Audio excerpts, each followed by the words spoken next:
find that across the country, there are, there is a huge set of academic institutions that are working on this particular topic.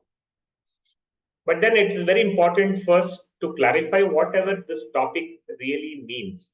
Because for a lot of us, there are so many terms by which today this particular subject or topic goes.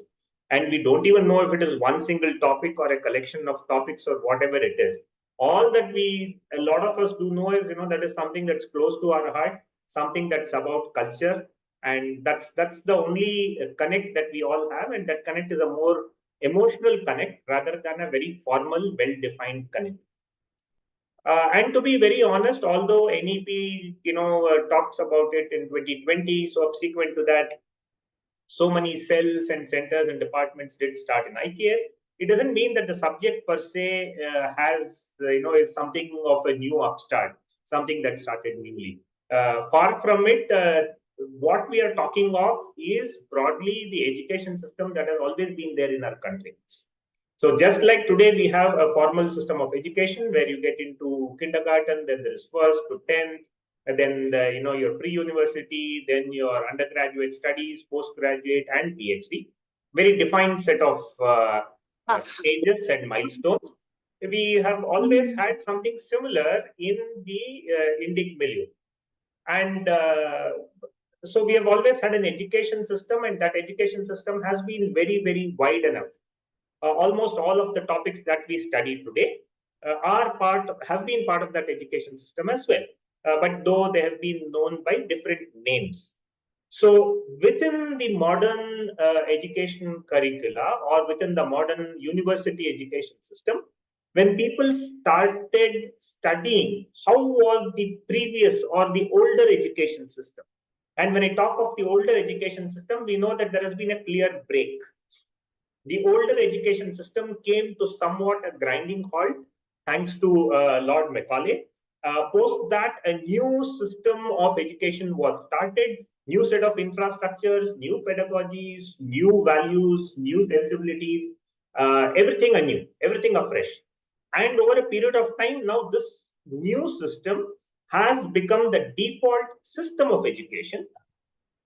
And for a very long time, gradually the previous education system, kept coming down its popularity, and today it is probably just confined to a few Ved Pathshalas or a Sanskrit Gurukulams around here, and then there were, many others. The traditional schools have kind of become now default to the point that people don't know that there could be anything other than that. So given such a situation about, quite some time ago, I would say, to be very honest, right from the onset of independence itself, there have been very big scholars who were part of the modern education system, they were part of the modern university system, but they started researching and asking how was our education system before this. They tried to reconstruct it. They tried to recreate it. They've tried to study what was special in it, what were the kinds of knowledge in that. So all of these kinds of activities have started. Very many great giants like, Prof. Radhakumud Mukherjee. Then there was the great, Dharampal himself, who's very painstakingly catalogued so many of these pieces of work, who tried to counter the colonial narratives and said that, we did have an education system that rivaled what the Westerners brought us, and that education system was equally productive. It was equally able to train people for a very good life. It was not essentially entirely the otherworldly image that a lot of people try to portray. That Indian education system is all about people sitting in the forests and hanging upside down from trees. That's far from truth. Of course, that is a very important component. But that is not all. The Indian education system took care of the yoga and the bhoga. And there is enough in it for us, for this worldly and the other world. So, legions of scholars, that I mentioned about, came forward, continuously kept the torch alive, systematically tried to bring together pieces of things that people knew, Simultaneously, there were small set of varied curriculums that continued to keep, take this study forward, where they preserved the old ways of studying. Then there were, a lot of different other scholars who were possibly outside of the pale of academia, who continued to study, to conserve, to reinterpret, to teach the Indic knowledge systems. However, in the Indic system, the older Indic system, that system, kept following parallelly in a very slow kind of manner. So, over a period of time, over the last 50 years, some of these efforts started to get a little more formalized. So many people who had spent a lot of time and made it big within the current university education systems, they started to take a renewed interest and started to bring these topics into discussion within mainstream universities and academy. Right? So there are several of them. Professor Kapil Kapoor is one, very great educationist who has brought forward and kind of made the system, Indian knowledge system, as a very important terminology. There were many other people who are mentored by Professor Dharampal and all of those. Very prominent amongst them, I would, possibly recall Professor M.D. Srinivas. I mean, he was himself a physicist, but although a physicist, he spent a significant amount of time trying to understand Indian knowledge systems and heritage and try to bring that back into the mainstream curriculum. And I would, when I take out names like these, my heart goes out in apology to all those legions of other scholars who I will not be able to, name purely because of paucity of time. I'm very conscious that the moment I start talking about them, it will digress into a long eulogy and biography.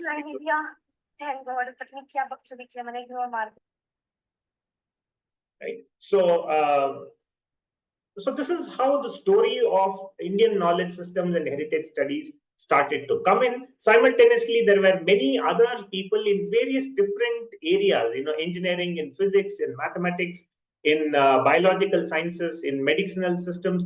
All of them started to pick up small pieces of understanding from Indian knowledge systems and tried to adopt them. Thanks to the rise of yoga over the yoga and Ayurveda over the last couple of decades, maybe in the 70s, 80s, 90s onwards, there was a lot of systematic study of Indian traditions in the Western countries as well. So this is the backdrop in which the NEP comes into play. And then the Indian government also started to say that, okay, I think this is something that we need to bring back and mainstream. Right? So that is where we are. And when we look at that, when we look back and say, okay, what is it that constitutes our cultural studies or Indian knowledge systems, etc., we see a variety of different terminologies that are floating around. And these were the terminologies that were used for as labels for performing these studies over the last couple of years. A few prominent amongst them are Indian knowledge systems or Bharatiya knowledge systems.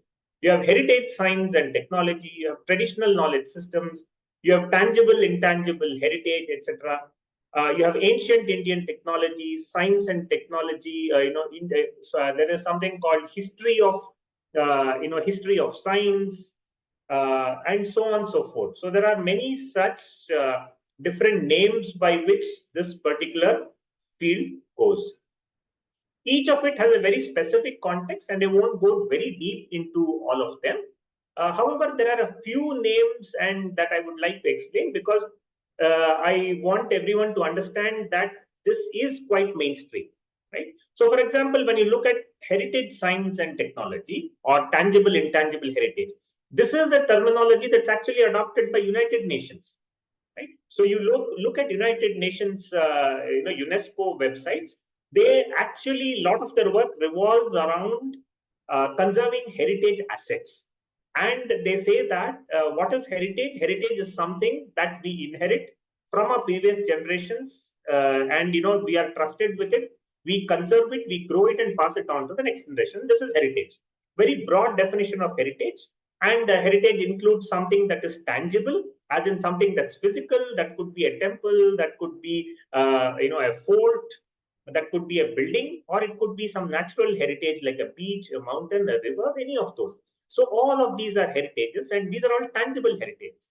Now, there is also a significant intangible heritage, which broadly is something that is not very tangible. It is in the form of knowledge systems.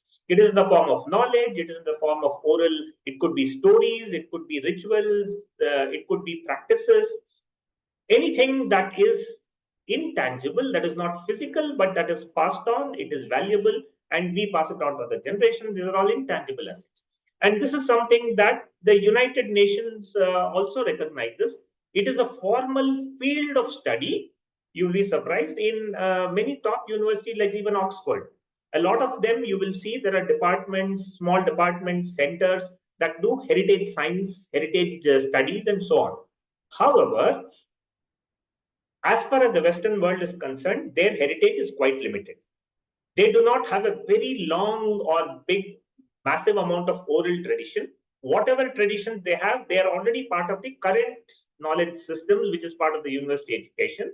And they do not have otherwise any other large amount of heritage. So, for in a European context, heritage science largely is about how do you run museums, how do you do archaeology, how do you do characterization of some materials that you find in a dig, and this is broadly what is heritage science there.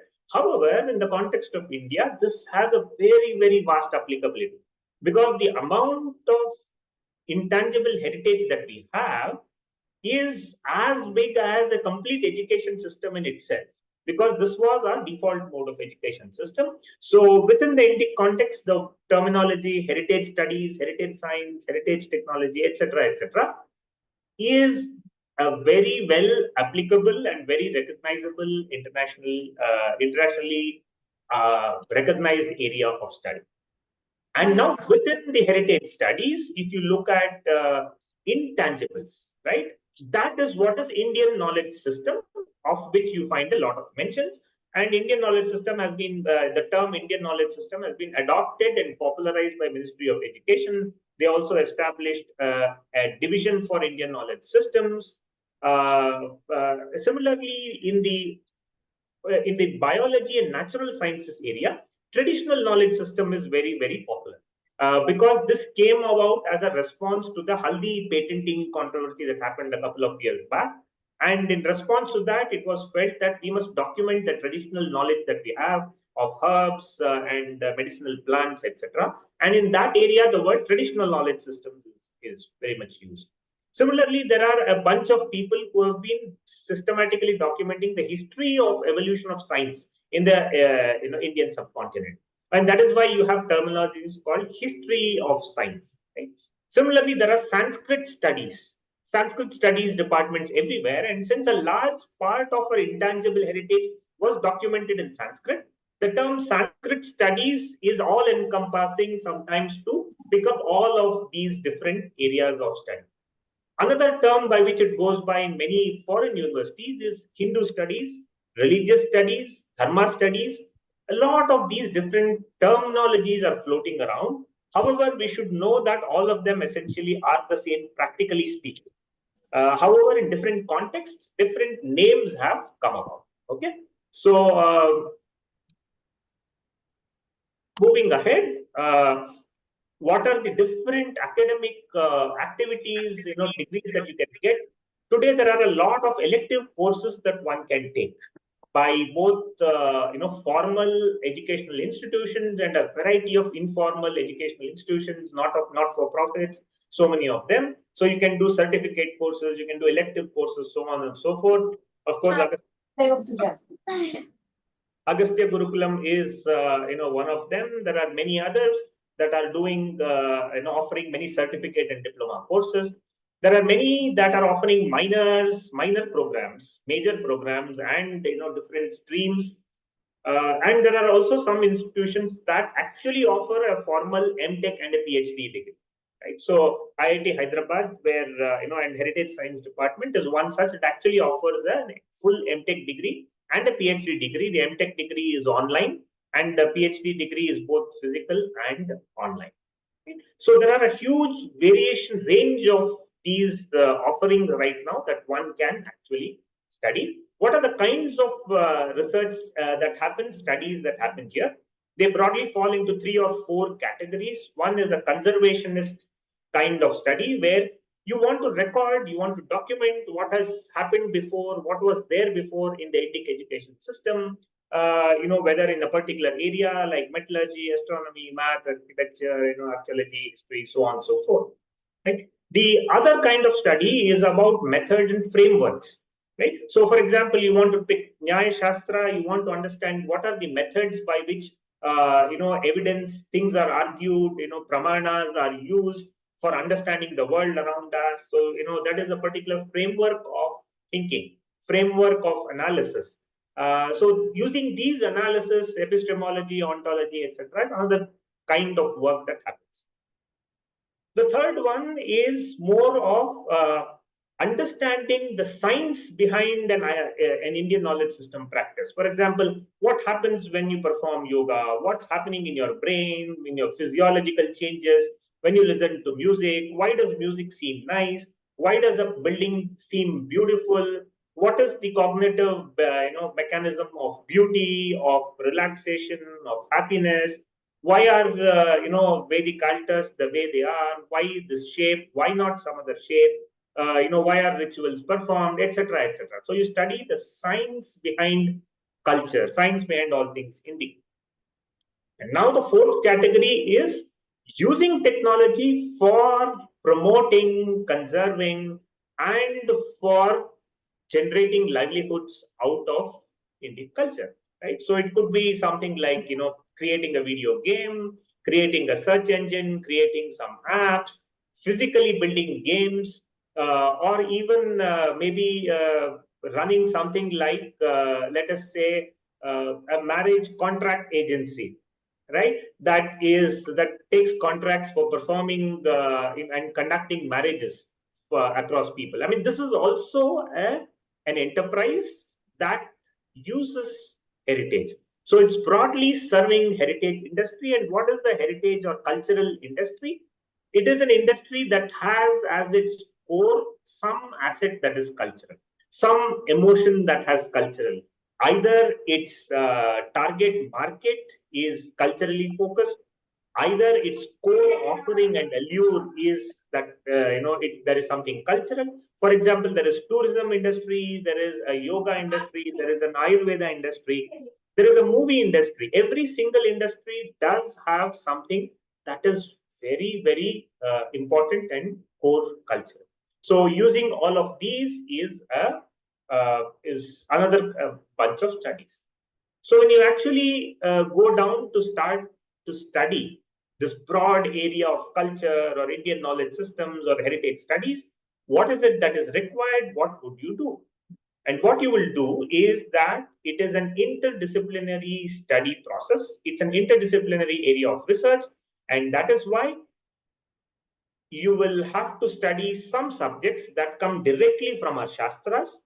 Any one of the Shastras, it could be the Purana, the Itihasa, maybe it is a Darshana Shastra, maybe it is the Smriti, or maybe it is the Ganita, maybe it is Ayurveda, maybe it is Yoga, any one of the formal Shastras that come from the Indic milieu. So these are the studies or these were the subjects that were part of the Indic education system, our old education system that we had.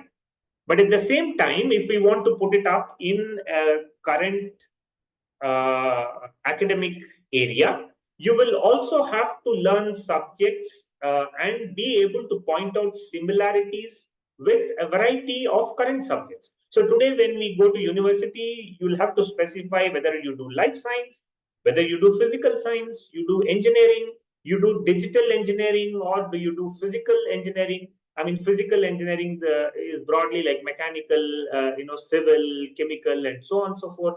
Whereas all the digital engineering are computer science, AI, data science, electrical, electronics, communications, and so on. Or you could be studying arts and humanities, you could be doing liberal arts, you could be doing creative arts, you could be doing fine arts.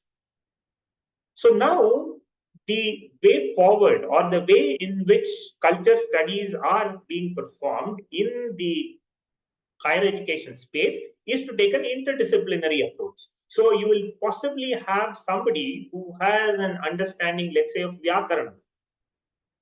Now, this person also now picks up an understanding of, let us say, computer science, compilers, and theory of computing, and now starts to study and make a research on how can LLMs benefit. LLMs, I hope all of you know, are basically what runs ChatGPT and Gemini and all the other engines that we have now. So maybe a piece of research could be, how can Panini's sutras be used to create a RAG model for LLM retrieval on something, etc., etc., right?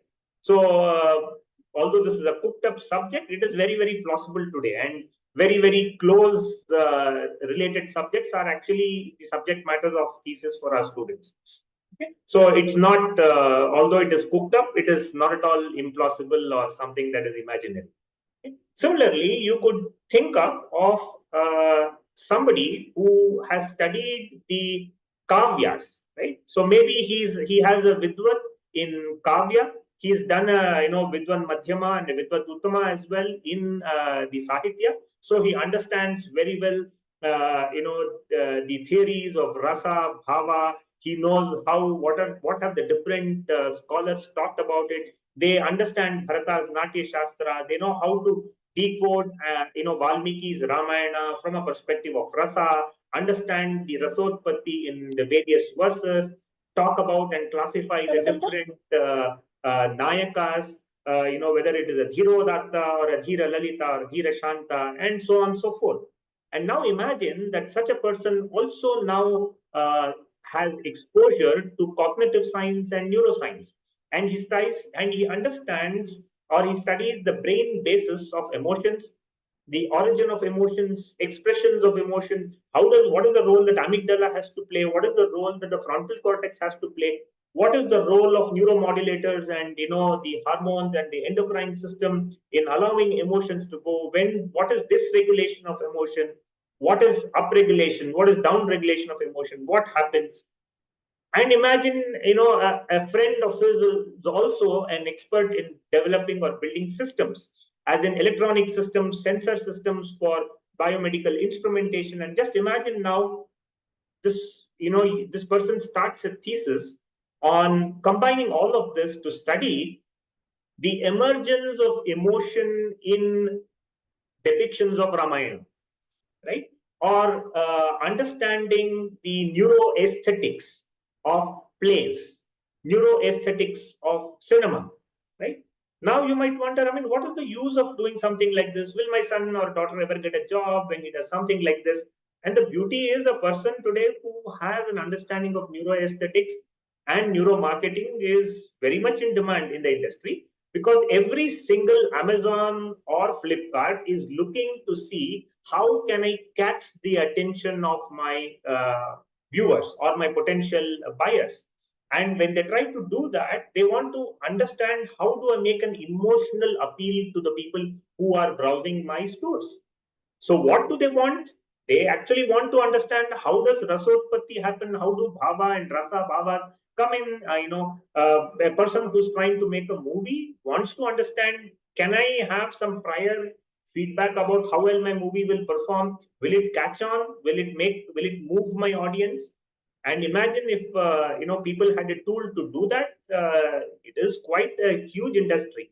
So people who would do studies like this will definitely employ their skills or understanding of Sahitya along with an understanding of modern engineering and science, and their job prospects are quite good. One can actually be gainfully employed. At the same time, also try to bring the insights from the Indic knowledge systems into the current domain, right? So I've just given you a short preview of how interdisciplinarity plays in the higher education space today, and how an understanding of the Shastras can go along with a training in current modern science, engineering, etc., to do projects, to do work that is absolutely top notch, cutting edge, and which is in demand both by academia and industry. Right? So these are just few examples. I can give you a lot more examples like this. So if you look at the slide on the rows here, I know the font is really very small because there are too many areas. I'll show you a zoomed version of that as well.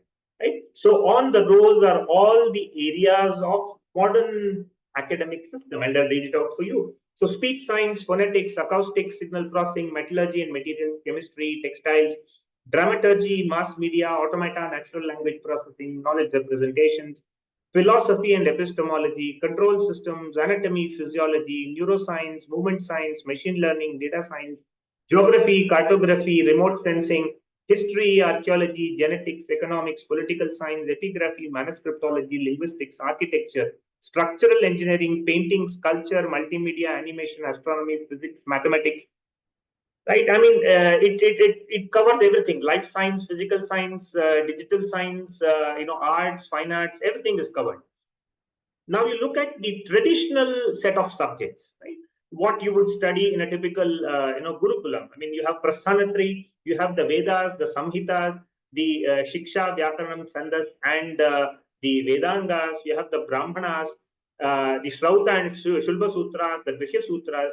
You have Jyotishya, Ayurveda, Yoga, Sangita Shastra, and then you have traditional artisans who know how to build musical system, musical instruments, right? So you might not find, a grantha that actually describes all the nitty gritty of how to build a mridangam or a veena. But this is a piece of intangible heritage of artisans of Tanjavur. If you go around the surrounding areas of Tanjavur, you have families that are building these musical instruments. So that is part of our Shastra as well. So then there is Natya Shastra, there is Shilpa Shastra, there are Tantras, Agamas, Ramayana, Mahabharata, Puranas, Artha Shastra, Alankara Shastra. Then there is the actual practice, there is the smritis around the acharanas of the utsavas, acharanas of the parvas. There are nitya vidhis. Then there is, our dress, our costume, ornaments, games.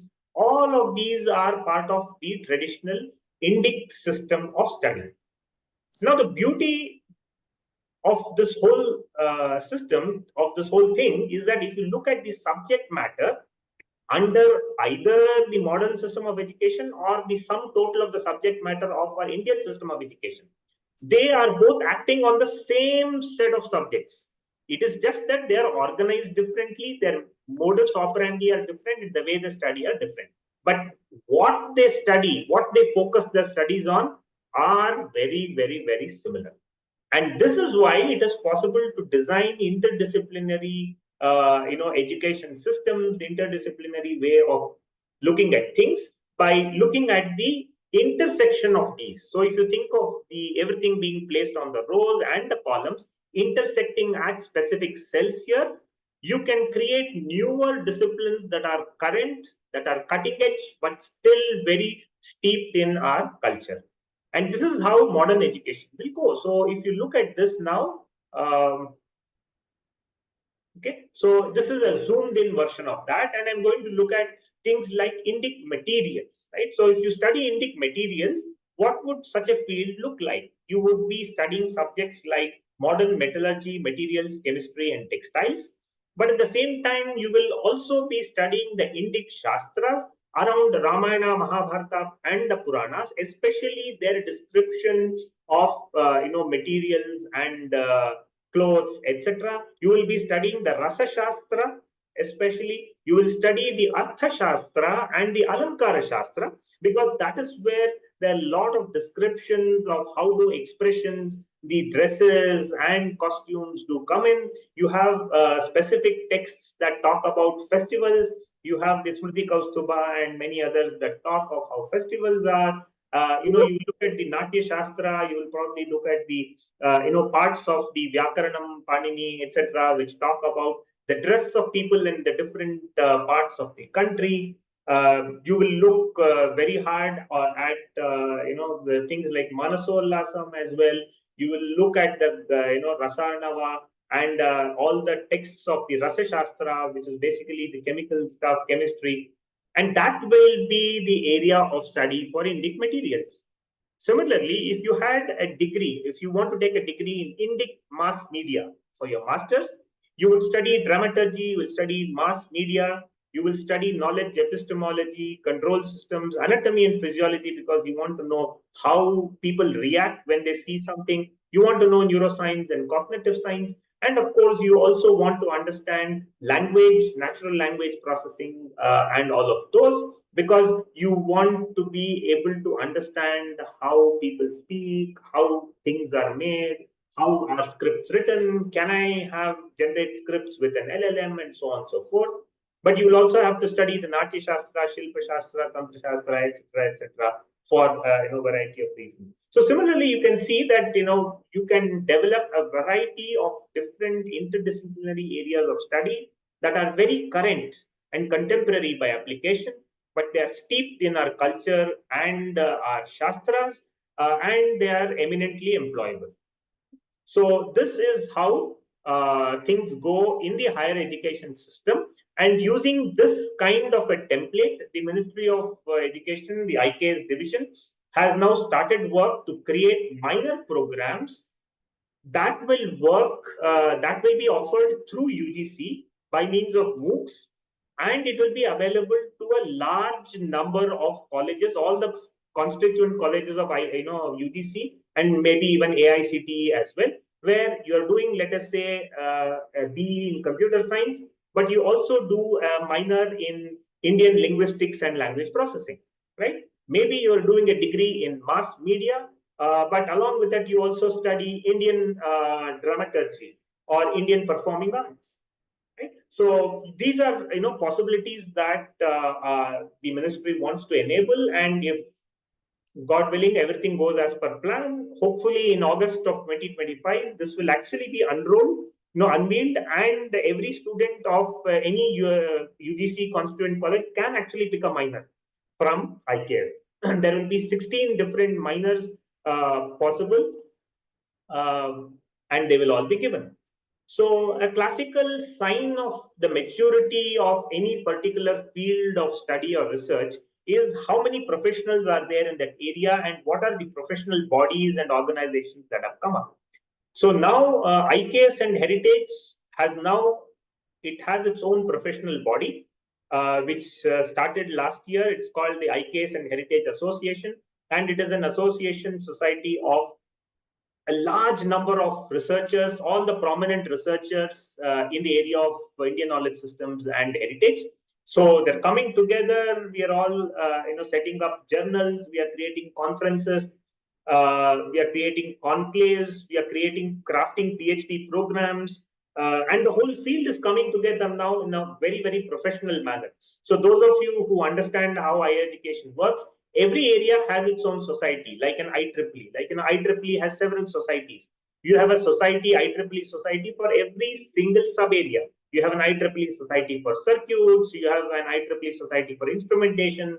You have something for engineering and medicine and biology. You have the society, acoustical society of America, then the mechanical society of something, etc., etc. Right? You have the Indian National Science Academy. So all of these academies and associations are a mark of crystallization and maturity of a particular area, and that is being witnessed as we speak with this particular area as well. And to just give you an idea of what are the multidisciplinary areas, domains. I gave you two examples earlier with linguistics and one with mass media and neuroaesthetics and neurotheater, etc. I'll give you the broad set of domains, and these are the domains as they are. They've been accepted by the Ministry of Education's IKS division, and they are actually under implementation right now. Okay. So the first such area is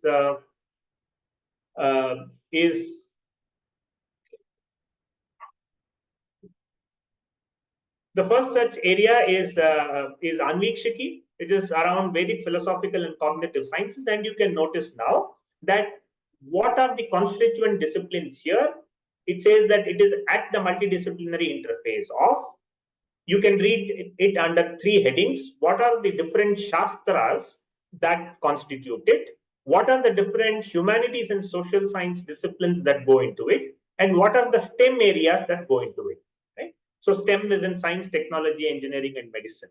Right? So if you look at Anvikshiki or philosophical and cognitive sciences, it is an intersection of darshanas, Upanishad, Prasthanatri, and yoga on one side.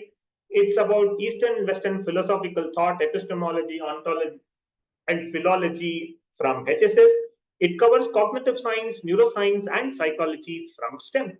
And what will you do in such a topic? You will document and understand mindfulness in Indian traditions, role of inhibitions in Yama Niyama, etc., etc. What applications are possible? You can use data science to create tools, maps, databases, and newer methods to manage stress and anxiety. Right? So what this tells you is that this is how disciplines are crafted. Every discipline has certain components from the Indic system, certain components from STEM, and something from humanities and social sciences. And this becomes the curriculum for that particular area. And the kinds of research work that happens there are broadly around either documentation, understanding, or application. These are the set of some exemplar topics under documentation, understanding, and these are under applications. So similarly, I will quickly run through the several different areas. I'm not going to describe every single one of them. It's not going to be possible. So the second one is around historical and civilizational sciences, right? So it is Itihas Sabhyata Vibhag. So this will cover a variety of our Veda, Samhita, the Purva Mimamsa, Samhita, Brahmana, Shrauta Sutra, Grihya Sutra, Shilpa Sutra, etc., etc. From history, you'll have history, archaeology, anthropology, manuscriptology, epigraphy coming in, and the STEM disciplines, especially of data science, genetics, mathematics. All of these play a very important role in understanding how our history has been shaped. And a lot of evidence for our history is today coming from chemistry, chemical methods. It is coming from archaeometry. It is coming from genetics. It's coming from all of these different disciplines.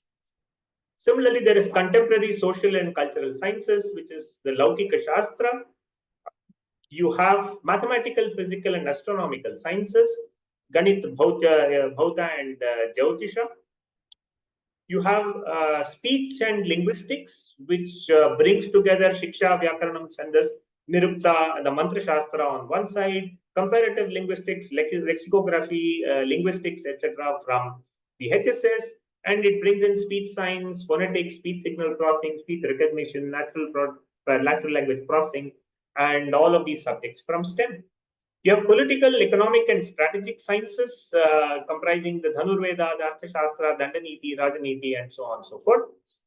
You have political science, modern military history, strategic affairs, and economics, public policy. And from STEM, you have system science, modeling, econometry that come in. There is medical and health sciences, Bhaishya, which looks at Ayurveda, Yoga, Sankhya, and builds it in along with medicine, physiology, anatomy, and computational biology, and of course, electronics, medical devices. You have culinary, nutrition, pharmacological sciences. There is a very interesting formulation. Nutritional and pharmacological, I'm pretty sure you've heard, but never heard of culinary being clubbed along with it. But in the Indian system of education, food is not different from medicine, and food itself is medicine. And hence, culinary, nutritional, and pharmacological sciences always come together in the Indic system, and that's exactly what we have in this particular theme.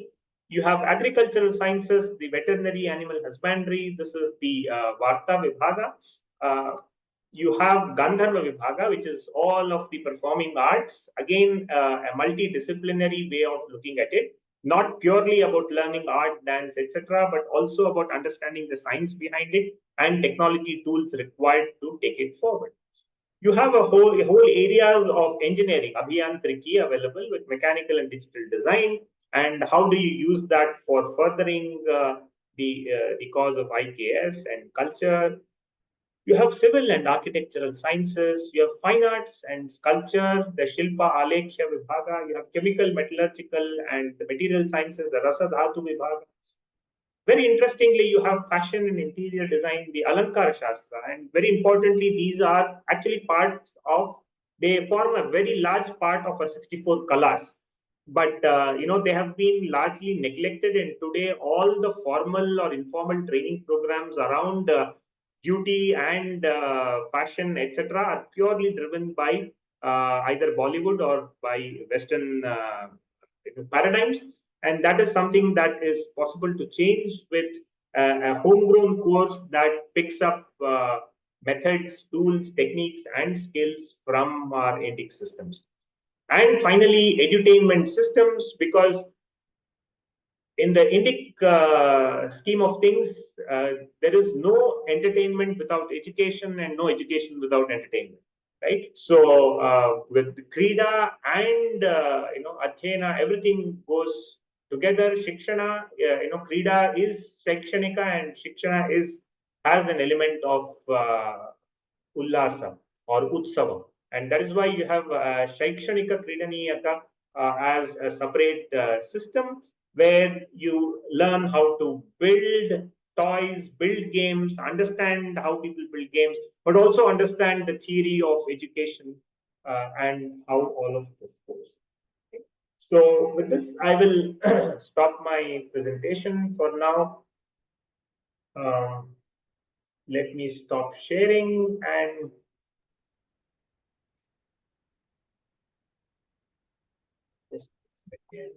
thank you so much, Mahodaya, for enlightening us. I'm sure there are a lot of thoughts running through our minds.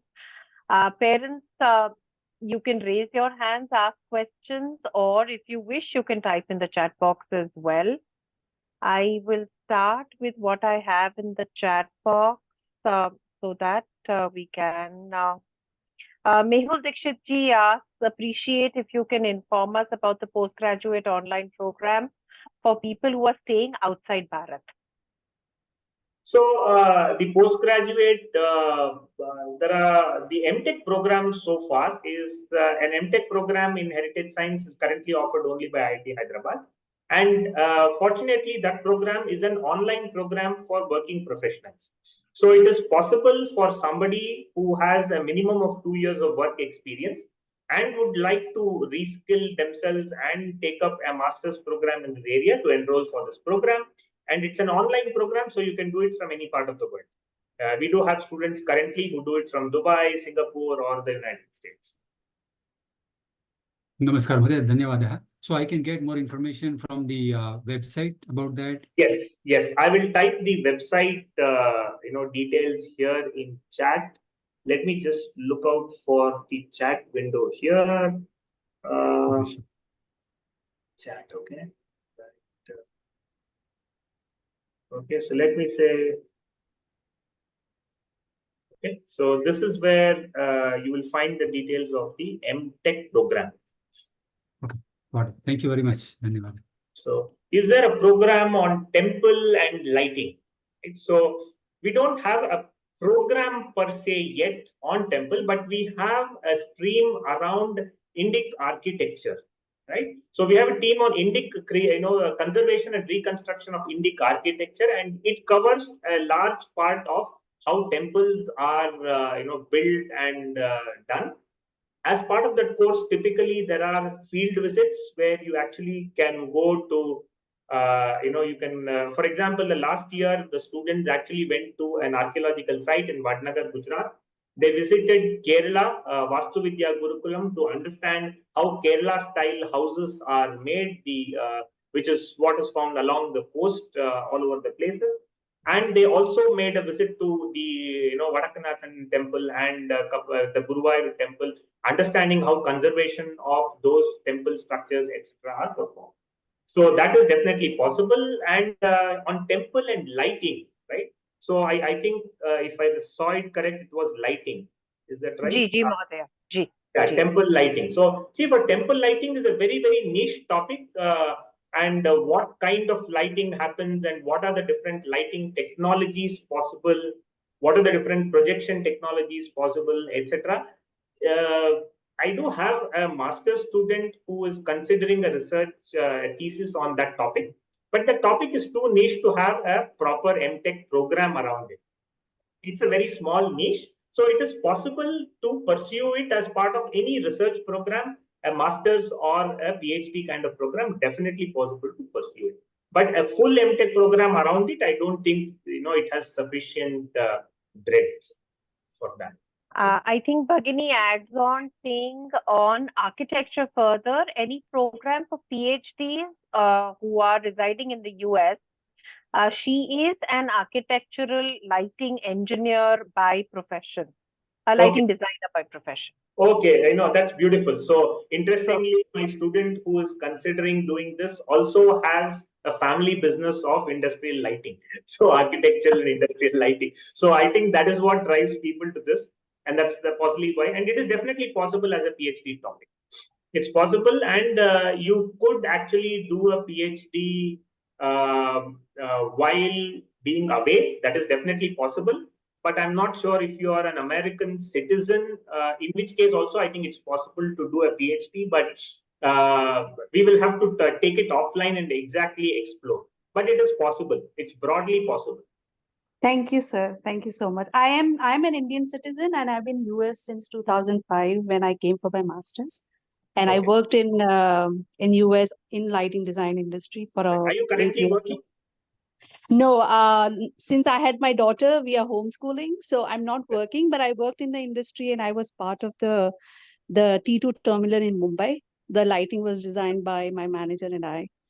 Correct. The only reason I'm asking is, if you are currently working somewhere, you will need an NOC from your employer to from your employer to join this PhD program. If you are not, you will have to show that you are a self-employed professional and you have your own startup or business, and through that you are taking it up. So those are the possibilities. Thank you so much. So I have one of our own Agastya parents asking, Mohodaya, could you show the slide on Yantra Shastra again and elaborate on what research is happening here, specifically to do with the Yantra Shastra? Okay, let me try to see which slide were they possibly referring to. Let me share it again. Okay. I think this is the one where those interdisciplinary, the scientific as well as the traditional kind of were blending in, Mohodaya. Okay, I will move this. You please let me know if the right slide comes up. Okay. Pavitra, Hema Bhagini, just have a look. Jaganji, I think whoever is... I'm not sure which one you were. Yes, so sorry, could you go a bit slow? Oh, so that's Jaganji. Okay. Okay. I think, can you go to the previous one? I think the previous one. No, before this. Yeah, around machines and all that, there was something. Around machines, okay. Yes. The mechanical one. Huh? Mechanical and yes, this one. Yes, thank you. Yes, yes. So what is the question, Mohodaya, here? No, I just wanted to know if you could elaborate on what is happening here in terms of what type of research people are doing here and so on. Yeah. Right. So the Bharatiya Shastra have a tradition of Abhiyantriki. The Abhiyantriki, etc., is one of the 64 kalas. There are some chapters around the Samarangana Sutradhara also that talks about certain contraptions, mechanical, implements, etc. The Vastu Shastra talks about a large part of building dams and constructions and all of those kinds of engineering. The Rasa Shastra, etc., talks about chemistry and things like that. Now it is also possible that all of these are fused with new age engineering tools, either the mechanical engineering tools like 3D printing, or digital tools like VR, AR, XR, and all of them. And along with that, one can create multiple different kinds of work. Right? So, for example, when you talk of purely documentation, of course, there is a lot to document. But I presume you want to understand more about applications and things like that. So it is playing a huge role today. For example, AR and VR for heritage visualization and museum experience technology is really growing very big right now. So how do I design an experience center where I can experience a particular facet of technology and culture? For example, how do I immerse myself in the time of the Guptas? How do I immerse myself in the times of Chanakya and walk through Takshashila, the streets of Takshashila, and have a simulated walk inside maybe the Takshashila Gurukulam? Right? How do I imagine that I'm on a Pushpaka Vimana and actually fly in the in the footsteps of Rama, all the way from Rameshwaram, all the way go up to Ayodhya, right? So experience is today very, very invaluable. And providing an experience is what drives the entire tourism industry today. Gone are the days where tourism was literally about just going, visiting a fort, seeing and coming back and bragging that I have seen that. Today, what customers and consumers want are experiences. Whether it is sitting at my home or when I actually physically travel somewhere, I want a packaged experience. And building that experience is what drives so many, multi-million dollar industries, billion-dollar industries today. Around AR, VR, heritage visualization, creating experiences, so on and so forth. Similarly, you have 3D printing technology where you go to a place and you want to take a part of it back home, right? So today we all know that an event has not occurred in your life if you do not post photos of that on Facebook. Right? And if some memorabilia from that visit doesn't adorn your table, then you cannot announce that you have just come back from a holiday to A, B, C, D, etc. I mean, whatever the merits of such a sensibility and a system, but that's how the world is going today. And if you can hijack it for a good cause, nothing like it. Okay, so if that's how people are anyway, then I would say, okay, fine, give them some reasons to brag, but let them go and immerse themselves in the times of the Ramayana, the Mahabharata. Let them play the role and get a ringside view just beside the chariot as Krishna and Arjuna are engaging in the Bhagavad Gita dialogue. So these kind of things are what is very, very possible, and the industry is ripe for this. And to be very honest, this is one area where I get the maximum requests from industry, because I have a couple of demos that I run, some technologies that I build in my lab, and I have a few demos. Some of them are on YouTube as well. I will possibly share them at the end of this session. That is what brings the maximum number of people to my lab, saying, is this something we can collaborate on? Is it something that we can take back?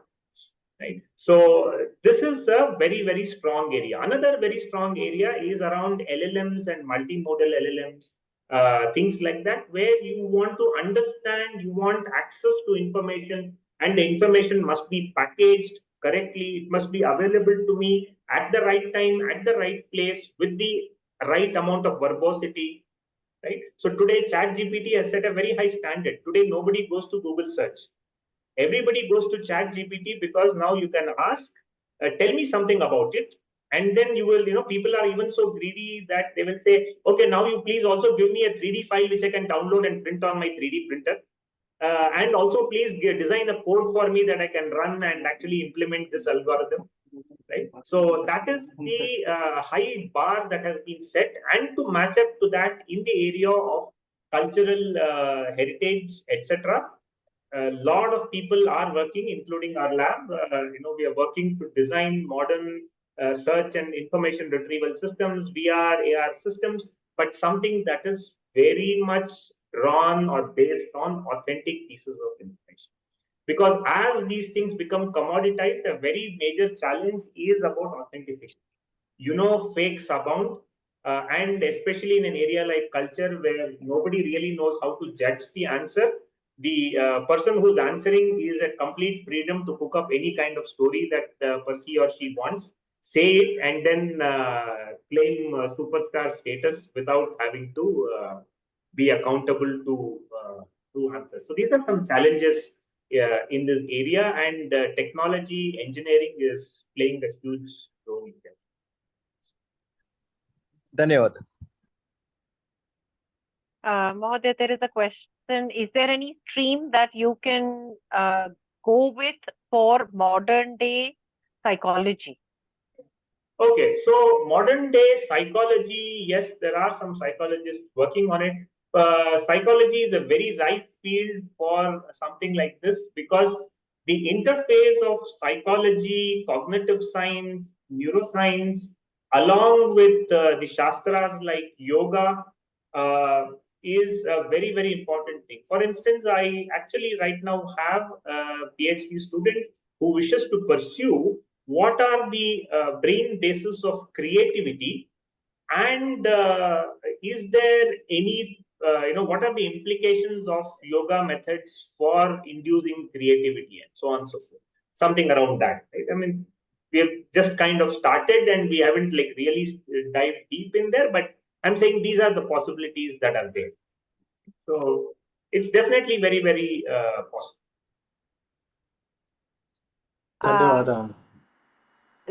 Dhanyavad, Madhya. There is another question from one of our own parents. What are the UG courses that you would suggest taking that would aid in picking up streams, especially on IKS? Right. So what are the I UG will courses? only say one thing, especially when it comes to high school education, undergraduate education. You study whatever Shastra you want, okay, at school or anywhere else. It can be Vyakarana or Sahitya. You can pick up any area of modern study. You can do whatever you want. There's only one thing that you must not miss out on, and that is mathematics. Make sure you do mathematics at a very high level, at a competitive level. If you are in school, make sure you try to attempt the Olympiad, something better than that. If you are in high school, try to attempt the maths papers of some of the toughest ones. If you are an undergrad, make sure you will learn some of the basics of modern mathematics. If you do this much, mathematics and programming, if you make sure you have a sound basis on this, your mobility is infinite. You can move from anywhere to anywhere because maths and programming are two areas which are sometimes difficult to pick up later, especially mathematics. Even programming you can pick up to some extent, but mathematics.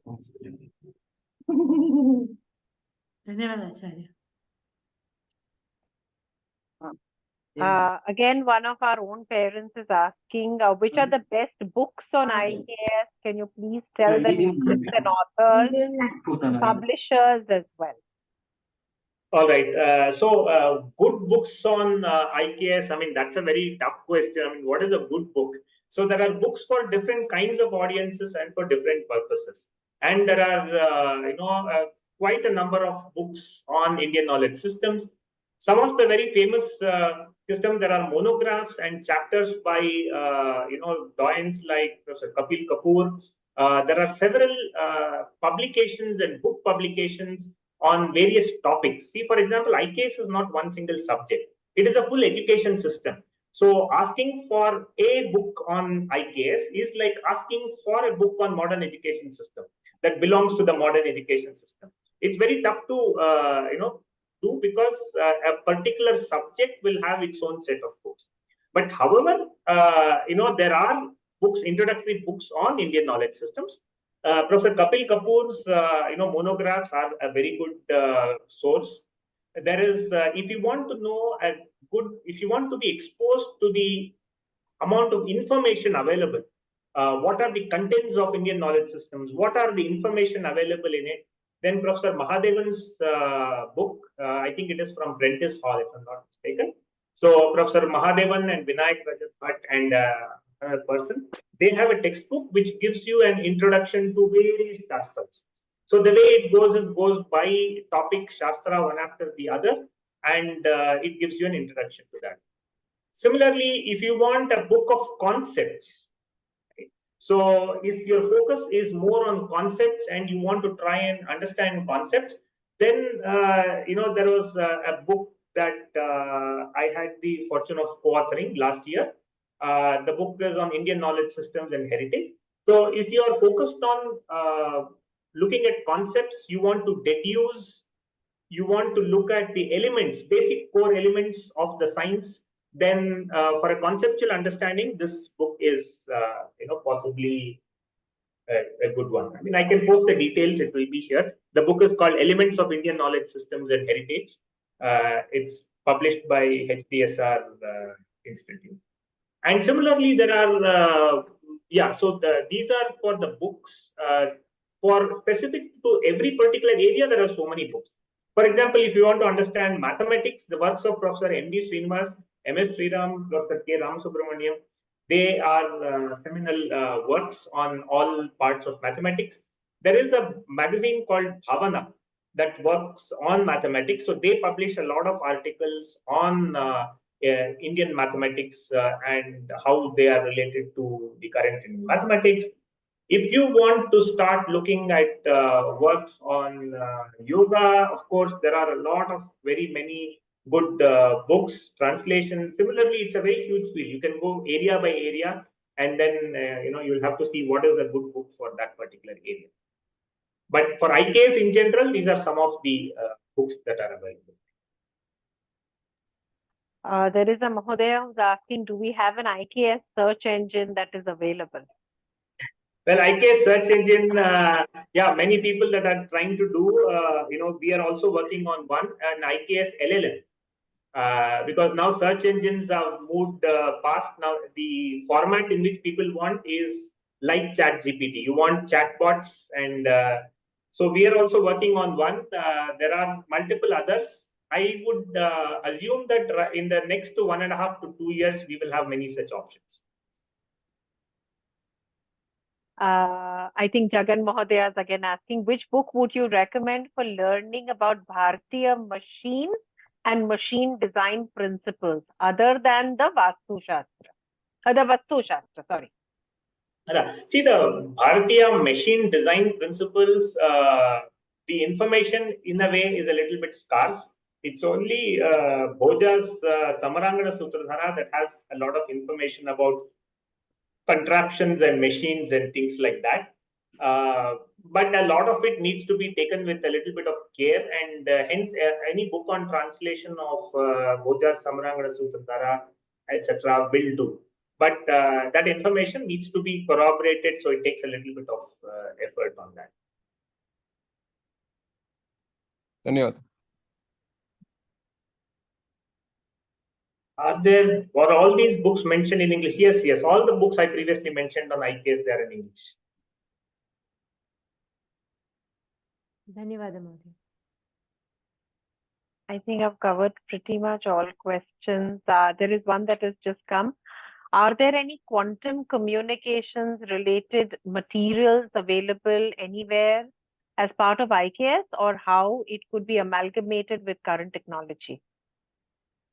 Well, in terms of, if some attempts to kind of connect quantum to IKS, etc., is being done by Professor Anirban Bandopadhyaya. I think he's in the Japan Institute of Material Sciences. So he does write a lot on that. I don't know if a book is available, but his writings are definitely available.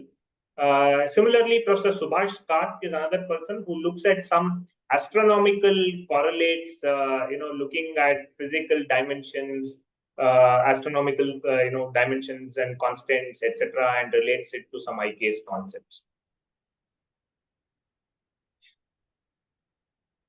To be very honest, I think, Mahodaya, the Samvadasarani episode is turning more for parents' interest into higher education rather than looking for their children's interest into what can they do in the future.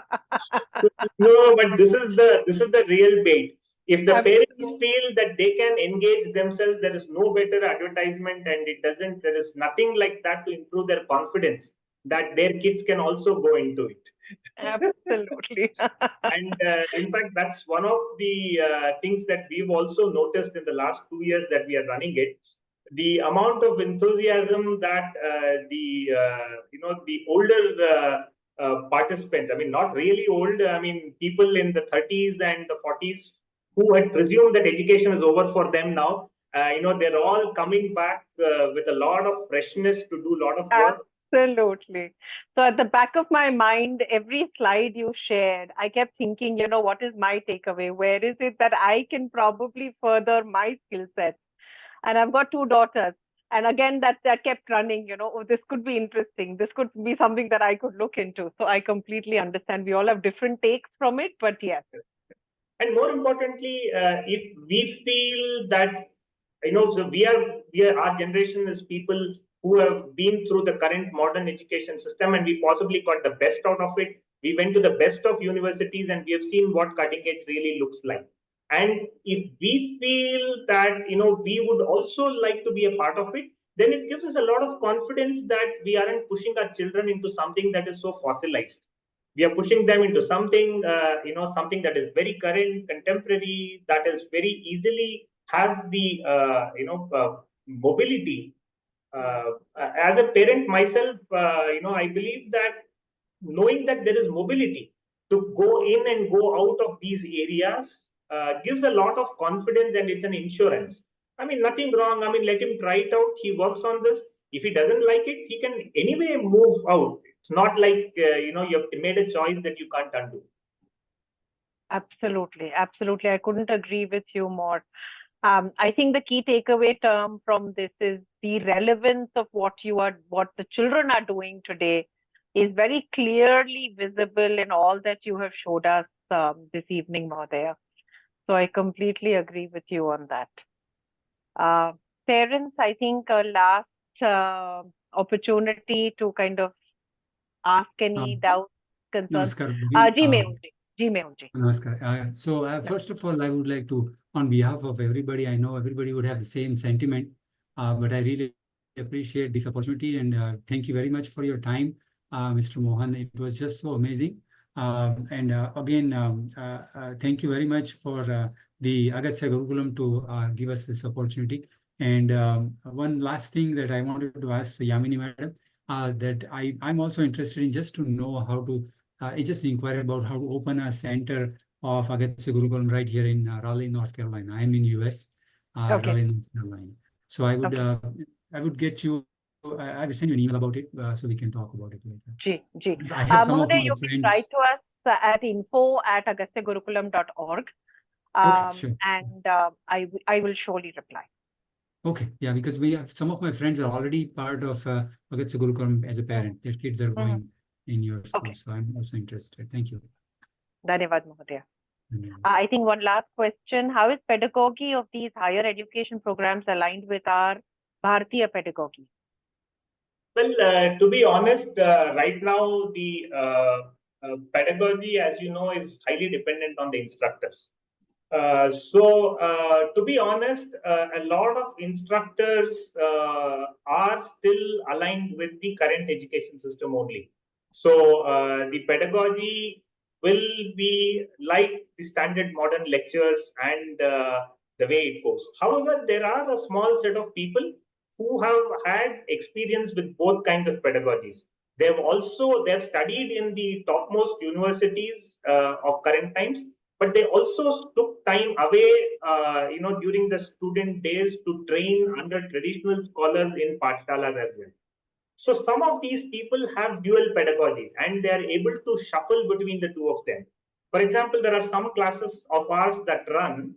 I mean, of course, it's a face-to-face session, but it is a class that runs completely on the basis of questions and answers.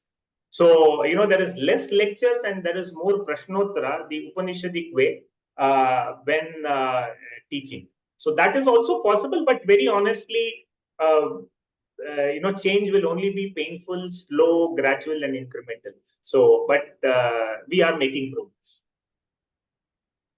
I think, Namaste Mahodaya. I was the one who asked that question. I think where I'm coming from is that we are trying to, decolonize the education system and how our children are coming up, and receiving this education and growing with it. So, but then we have all been trained in the colonized way. So how can we be a little more conscious and, make these, like you said, change is going to be painful, but I think it's a necessary thing to at least, make them aware, or let them not even be aware of this colonized method, but just go into, grow up with the traditional, methodologies. So first we have to be aware of it. and be very conscious. So how can we help our children that, like, my child is still in, like 3rd grade, 4th grade. So, long way to go, but I'm also growing with him. So how can we, ensure this awareness? And for that, we have to know what it was. Correct. So correct. So very nice question, madam. It's lovely to see a mother asking this question, and because the mothers have all of this, then we can be assured that the next generation is definitely going to come up well. So it's a very nice thought on your part, and it is most noble as well. It is something that must be done. However, the cream or the essence of what is Indic. Fortunately, I had the opportunity to attend the best universities and also listen and learn at the feet of very traditional scholars scholars and yogis who came up in the traditional way as well. And if I could, if I were asked to put down one thing that separates the two pedagogies, it is the spontaneity. It is the spontaneity of their experience and the sensibilities that are coming out from their education. It's not a completely different pedagogy in the current sense, right? So in the current sense, pedagogies, people think of Montessori system versus a Waldorf system for a higher education versus some of these things. Indian system is not thinking of pedagogy. For them, these things don't really make a lot of difference. This is not what makes such a huge difference. In fact, to be honest, I don't think the Indian Gurukulam or the gurus had this as the notion of pedagogy. Their notion of pedagogy was that everything is a vidya. And what is vidya? Vidya is something that comes from vida jnane and ya prapane. So vida jnana is a state of experience. And if you are able to hook up your expressive senses, that is your words, to your experience, then you will be able to give out the flavor of that experience in all its way. For example, let us say you've just been to a holiday to the Himalayas, right? So you come back from the Himalayas, you've just now, it's been a mind-blowing trip. You've been there at those peaks of Badri and Kedar, massive mountains, so high. I mean, it's absolutely cold. It's so chill. It's so calm and serene. You walked up, you were right in front of the temple. There's a tall peak in front of you, and on that backdrop is a temple. And then just at that time, there is a sunrise that's falling on those golden peaks. It's almost as if it's not snow, but it is actually gold that's melting down into the temple, and inside the temple is what see, right? So now this is one way of putting it. I'm talking to you in English. Am I not? But what am I conveying to you is neither English nor anything else. It is an experience of that particular place, and the sensibility and the experience that I'm conveying is Bharatiya. So when Vagdevi, that impels Vak, when Vak is actually harnessed and tied to the thoughts, that is the Artha, and when Artha and Vak go in unison, and you're able to bring out your inner sensibilities, your experience, your knowledge, your Atma Gunas, and your Jnanam through Vak, that is ideal pedagogy as far as Indians are concerned. And only such a system of education is truly called as Vidya. So when one is able to explain that to Vak, it is Vidya. When you explain that by means of your hands, your expressions, your facial expressions, then it is Kala. So by the terms Vidya and Kala are themselves pedagogies in itself. It does not matter what language you're employing or what other pedagogy in the modern sense you're employing, whether it is a question answer, whether it is a pravachanam, or it is through Mukha Abhinayam, what it is does not matter. Most importantly is that the Vak and the Artha must be conjoined together. And Artha that's there inside our heads, inside our experiences, must be joined in Vak, and then the Vak flows forward like Saraswati. And anybody who takes the Tirtha Snanam in this river is the one who is most fortunate. So this is Indic idea of pedagogy, and that is the exact reason why every single prayer, every single educational exercise starts with a prayer to Saraswati.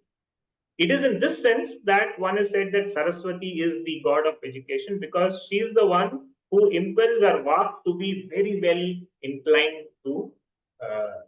This is the essence of pedagogy. So please don't worry yourself too much that, oh, am I following Indic pedagogy? Have we not caught it?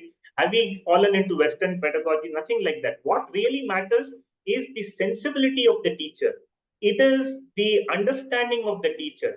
It is the mindset of the teacher. Has the person been able to imbibe the essence of what is Indic? Does he or she have the Atma Gunas? Does he or she have the essence of the Vidyas within them?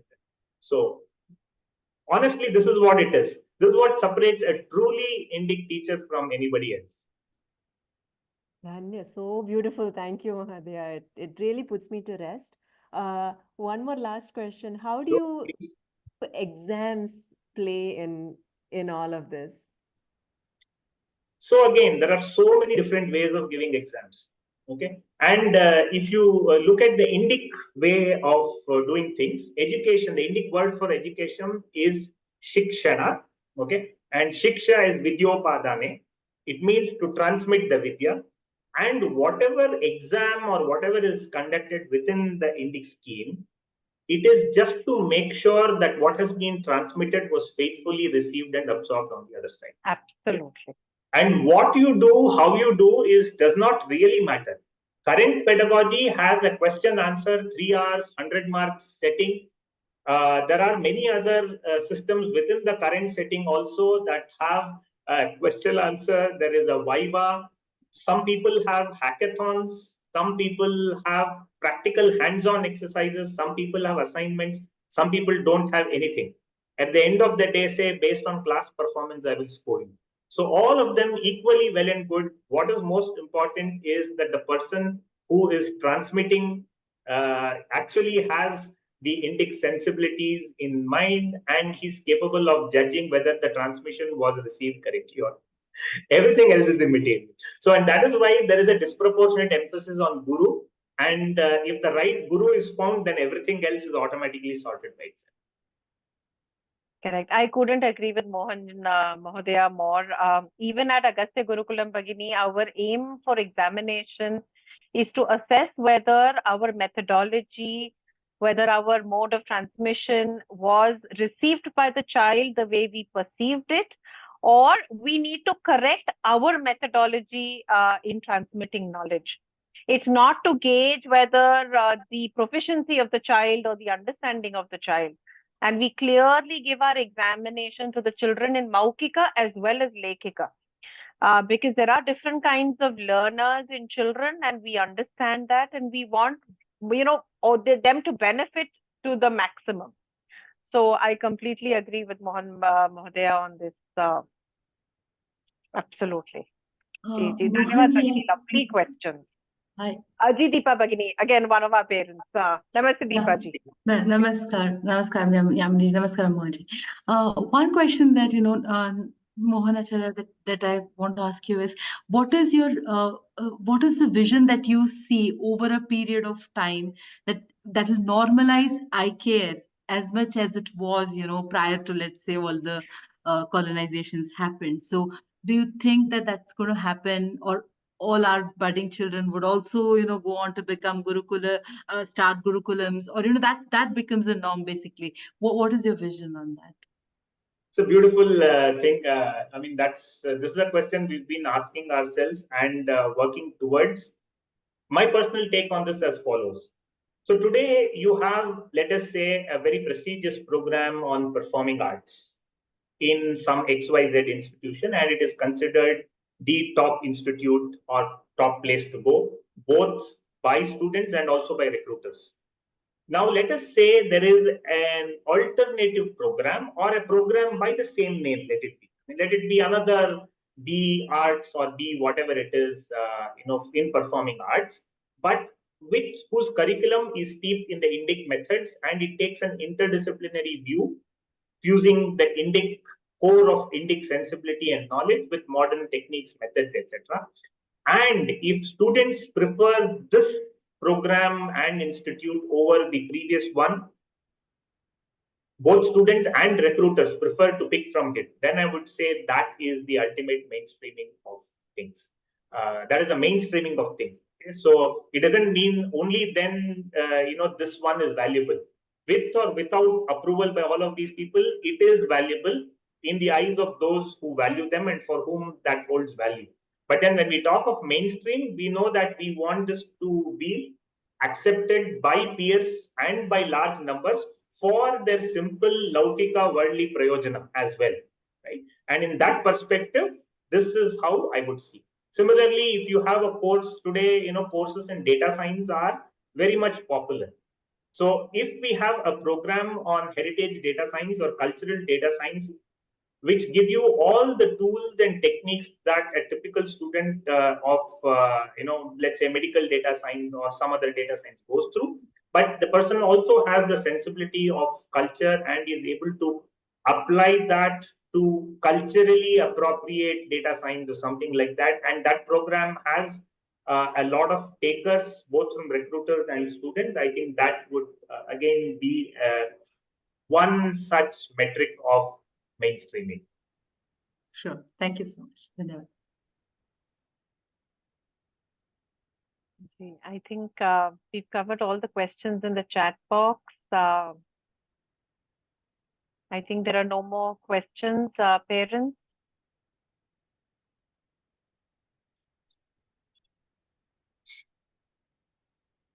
No, I think. Is the floor open for teachers? Namaste, Prema Bhagini. Yes, So Prema ji is one of our acharyas from the Houston campus. 500% open to acharyas as well, Prema Bhagini. So I'm sorry. I mean, I'm not presentable, so that's why my video is off. So I would like to ask a question without showing my face. Okay. So my question to you, first of all, let me thank you for a very informative system, a very informative session. I learned a lot through the session. Now, I am a teacher who's teaching in person at the Houston site, at the Houston campus. And I'm not from an academic background, although I have a lot of qualifications, but I'm not exactly from an academic background. I was from IT, and then I came later part of my life, I came into education. So that said, I was teaching in the college, I mean, in Sam Houston University. I was teaching a university lecturer when I came into this field. So now my question to you is, you did say about the IKS system, Indic knowledge system, which is being now transmitted to many professionals are coming to learn this technique and implement it. So my question to you is, how long will it take to actually train teachers in this methodology? Right.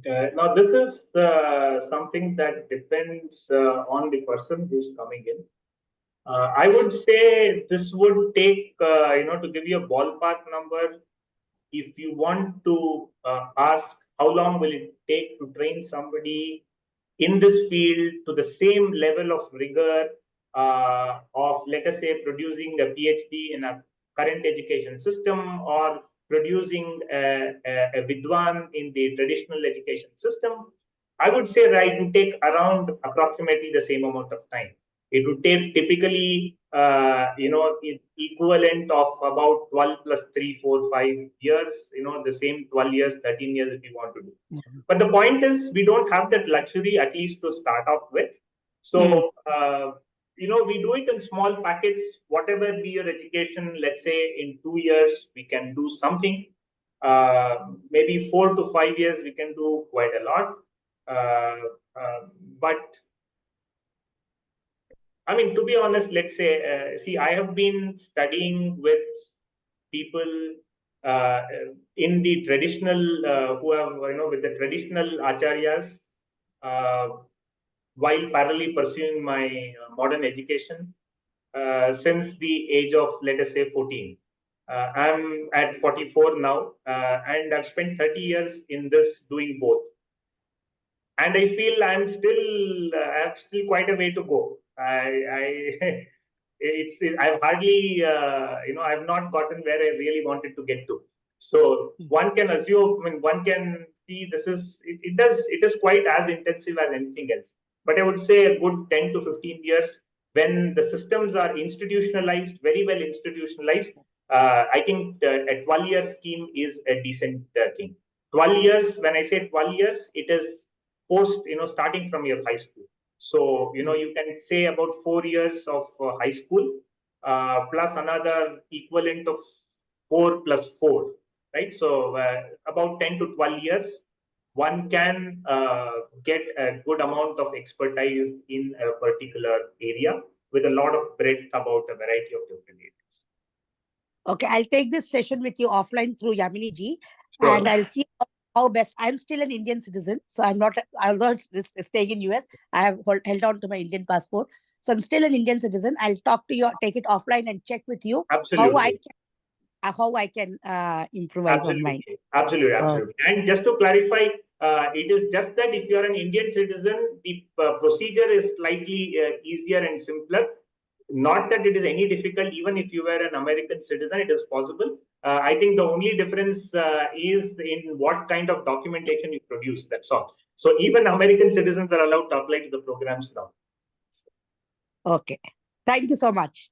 I think an extension of your reply, Acharya, here is that how do we find traditional acharyas? How do we find traditional acharyas? Honestly, I'll tell you, yes, that is a little bit that's of a direct hit on us. Right. I can see, a lot of people now, really, putting their heads close to the screen and now, intently listening. This seems to be a very okay. So to be honest, I'll tell you, there are certain issues here. See, there are the traditional way of thinking and the way of teaching, right? It has a certain benefits. If there was no contemporary education system, that would have easily been able to carry on its own and continue. But unfortunately, our expectations and our priors are set based on how current education system functions.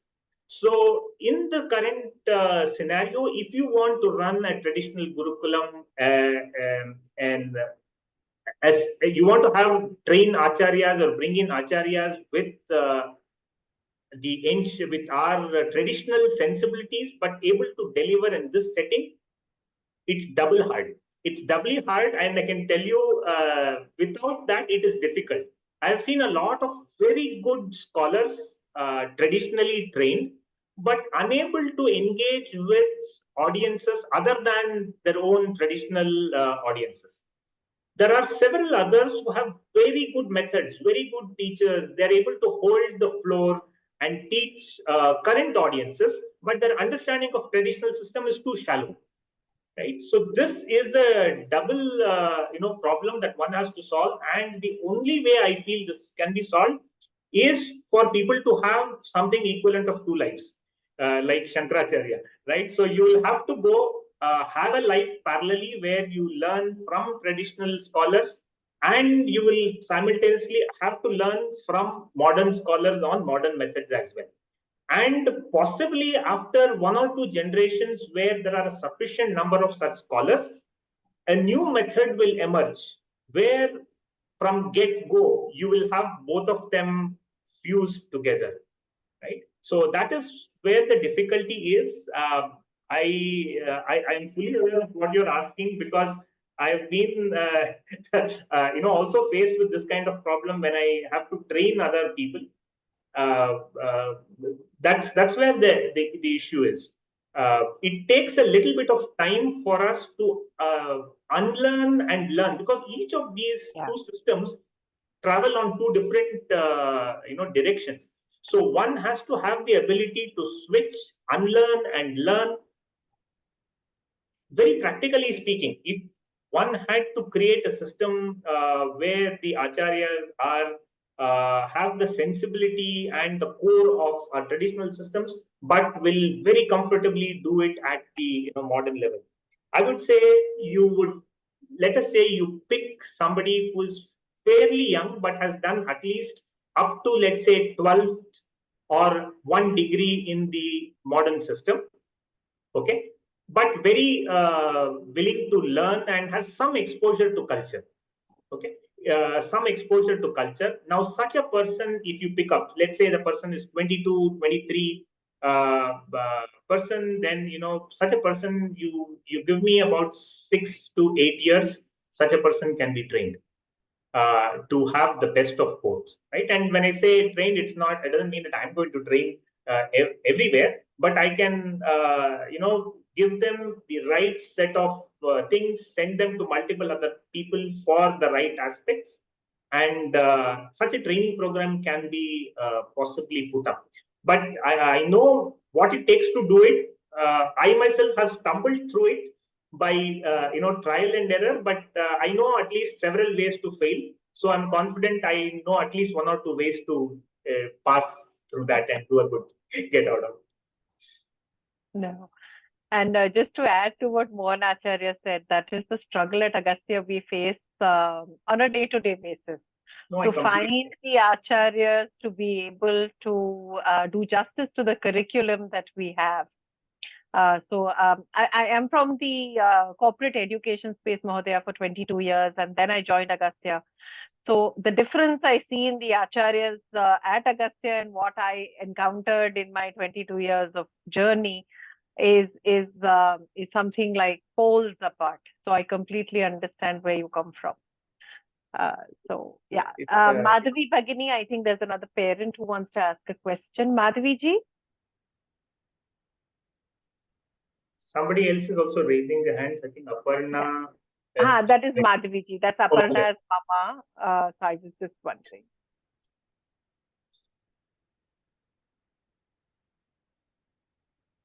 Madhavi Bhagini, you're muted. Yeah. Sorry. No. Namaste. Namaste. Namaste. So I know this is a classical problem that even I faced because I am a veterinary doctor. I pursued my master's in New Zealand, and then I came back and I had to go to various acharyas to learn Pashu Vaidya. So I practice Ayurveda, but I'm registered as a veterinary practitioner with the Maharashtra State Veterinary Council. So one thing, what those who are politically connected, we could just make our voice heard. And because the acharyas with whom I learned were from Kerala and Coimbatore. And Krishna Kumarji, who was the founder of AVP, he was my mentor. And he sent me to various acharyas, and that's how, I developed the Pashu Vaidya part of, my practice. So, but these acharyas, they are not qualified to register with their state veterinary councils, even though they can practice that medicine probably better than a veterinary doctor with lesser problems, like many of the allopathic drugs, they are, not good for the environment. So we had many papers, if you go and see, they cause secondary problems because of excessive use of antibiotics and things like that. But Ayurveda for animals is a very, very holistic and beautiful part. But these acharyas who practice this for medicine cannot register with the veterinary council of that particular state. If they are allowed, then this bridge that we talk about, more traditional people will come into the mainstream. The registration should be based That's on what they don't want. degree they have, but what knowledge and skill they have. Now, and that's exactly what people don't want. They don't want they don't want more competition than people. So now it's like, I have a degree in allopathy, I have a BVSC and AH, but I don't practice it. I don't practice allopathy. I practice Ayurveda, for which there is no registration. It's so this is very true. This is universal. This is what is happening everywhere. All the people in IKS today are of this kind only. Yeah. Today, I have a PhD from Indian Institute of Science, a postdoc from such other universities, and all these other fancy names and degrees. And only because of that, I am allowed to get on stage and speak about IKS. And it's just that I choose to speak about it. But a traditional Vidwan who has studied it for 12 years may not get that stage, unfortunately so. Right? Yeah, so we should just like put up our demands with the political class that please allow registrations. Okay, I you think can this have session is under recording, category. so I will not speak anymore. Like you can have a category A for people who are trained in this way, and you can have a category B, and their services can be availed. You can write on their license that this is a category B practitioner, or category IKS practitioner, and the one who goes to them chooses to go to them if they want to. I'm within the government system for the last 10 years or more. Before that, I spent. Oh, so then you're a good person whom I should talk No, to. I'm telling you. Yeah, that is why I'm telling you. Before that, I spent 15 years trying to do it without all these problems of government systems. And I realized how almost futile it is to mainstream things from outside.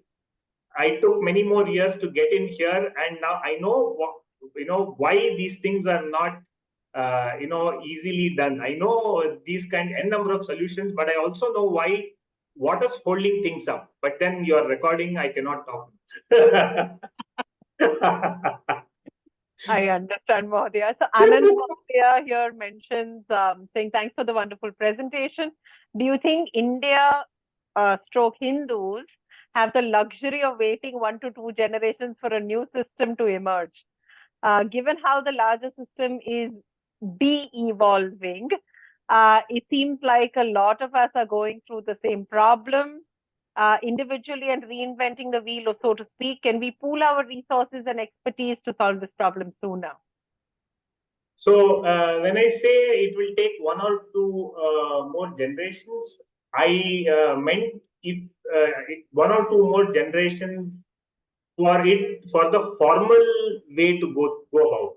But it doesn't mean that any of us in this area are actually going to wait for 2 generations for this to happen.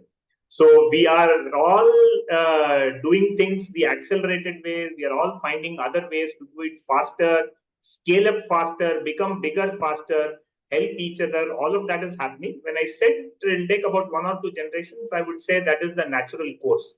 But I completely agree, we don't have that luxury. We need it as of yesterday. No, but Mahodaya, I believe the birth of communities like Iksha, kind of automatically give us the confidence that yes, it is going in the right direction. It is, but what my experience has been that more than systems, processes, institutions, I feel it is people and dedicated people that are going to make differences. So whenever you see whenever we take comfort in such labels and organizations, we should actually know that it is actually people, which is again a very Indic way of looking at things. When the number of gurus and their shishyas who become gurus and acharyas start proliferating faster and at a very good rate, I think that is what we don't know what was the name of the school of either Kanva or Vasishtha or Atri or any other people. We only know the rishis, and probably even that was just an appellation. It was just the gotras. We don't even many times know who the persons were. I mean, so that's exactly how it is. Our notion of institutionalization is very, very decentralized. Their Indic way of scaling is very different. It doesn't scale like a factory scales today by coming up with machines that will just produce. The Indic system of scaling is more natural. It scales like 1:2:4:8, like trees grow and seeds and more trees and more seeds. So their way of scaling is to produce more number of teachers and not come up with a MOOC or one distant large thing. Of course, that also they do. If you look at the institution of Satras, and yajnas, those are mass communication media. They did innovate on mass communication as well. However, they place a large emphasis on quickly scaling up the number of people they train, and their focus is, it's a very manpower centric scheme of scaling rather than a typical industrial machine tooling, templatizing, homogenizing mechanism. Indic way of scaling is very different. No, absolutely. I completely agree with you. I think parents, initially when I started talking to Mohan ji, I said, it will be 20 minutes of your session followed by 40 minutes of interaction. I'm very happy that we are close on to 2 hours this evening. Parents, any more topics that you'd like to bring up, discuss, any concerns? Yeah, Yamini ji. Ji, namaste, Raghavan ji. Namaste, Yamini. So, other than the IKS system, can we have some scope of learning Veda or Upanishads so that it brings up the core ideology and core things, not only in Shastric thing, but also in our normal life, so that they can go into more into research based on Yajurveda and Samaveda. See, when we talk of IKS, it is just a system of education. It's not one particular pedagogy or some new one more new system or something like that. It is just the system that we've already had, but just placed in a modern context. So it also looks at related subjects in the current education system. So from that perspective, if you recall my presentation, we had one complete theme called Vedic and philosophical systems, right? So that will definitely contain a lot of the Upanishads, the major Upanishads, and minor one, the principal ones, add their bhashyas, and possibly also along with it yoga and a variety of different systems. So it's already there. In fact, the scheme that was made after a lot of thought, a lot of to and fro discussions to compare and understand both the traditional Shastra Paddhati of the Chaturdasha Vidya and Chatushashti Kalas and the current education systems, all the different subjects that are there. We came up with the system that will be comprehensive, that will allow people with all kinds of background to play a role in, and for all kinds of interests to have a role in. So it pretty much covers everything that one would want. It is possible completely. You will see courses on that, of that nature, hopefully starting off in the August of 2020. Yeah, Mohanji. So if I go to Rashtriya Sanskrit Samsthan now Delhi, so I see a lot of things have been regarding Veda, regarding the parikshas and all, they are conducting for even not only for this thing, for even Buddhism, Jainism and all. So are we inclined towards some university like Rashtriya Sanskrit Samsthan or Tirupati University, so that our kids get certified in those skills, and they give A+ ratings and all, it will be rated, and we can check that one. The broader IKS system does not sit on it. It is just an education system, right? So all universities are a part of it. So when such minors get floated, they can initial set of minors, just to avoid these problems of, let us say, some particular university will float it. They may not have a distance education mode. Somebody has a distance education mode but does not have this, so on and so forth. So the IKS division is actually consolidating the efforts of all the instructors across all the universities. They're trying to bring everybody together in a consolidated manner, and then offer a bunch of minors which will be available for everybody through a MOOC kind of course, through Swayam Plus and things like that. So there you will possibly have instructors from a variety of these people, and certification will not be a problem because it is directly coming from Ministry of Education. So certifications will not be a problem. It will be certified by the IKS division and offered by UGC will certify it, etc., etc. So those things are being taken care of in terms of certification. But one small distinction I would like to draw is all the different ways of teaching. Like, for example, Rashtriya Sanskrit Vidyapeetham, etc. They have a very Shastra-centric focus of doing certain things. If you look at some other particular institute, let us say any of the modern university, they're going to have a very liberal arts way of doing things. But what we are currently trying to achieve is come up with a balance of all of these, so that the way it is offered in, the students who learn it will be equally comfortable and will be able to engage with both kinds of audiences, both with the Shastric audience and with the current contemporary audience. Yeah, thanks. Thanks, Mohan.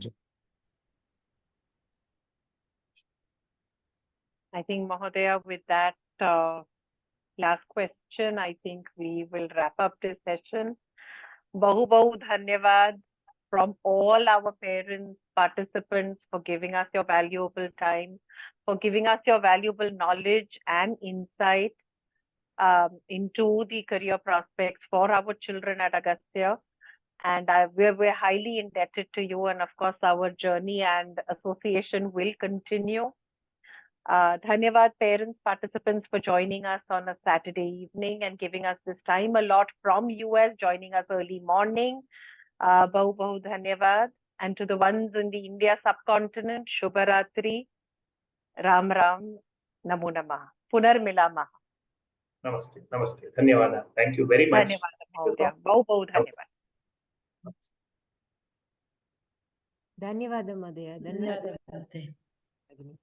ಭಗಿನಿ ಧನ್ಯವಾದः ಧನ್ಯವಾದः ಯಾಮಿನಿ ಧನ್ಯವಾದः ಧನ್ಯವಾದ ಭಗಿನಿ ಧನ್ಯವಾದ ಯಾಮಿನಿ ಧನ್ಯವಾದ ಧನ್ಯವಾದ ಧನ್ಯವಾದ ರಘುಜಿ ನಮಸ್ತೆ ಧನ್ಯವಾದ ಭಗಿನಿ ನಮಸ್ತೆ ನಮಸ್ತೆ ಧನ್ಯವಾದ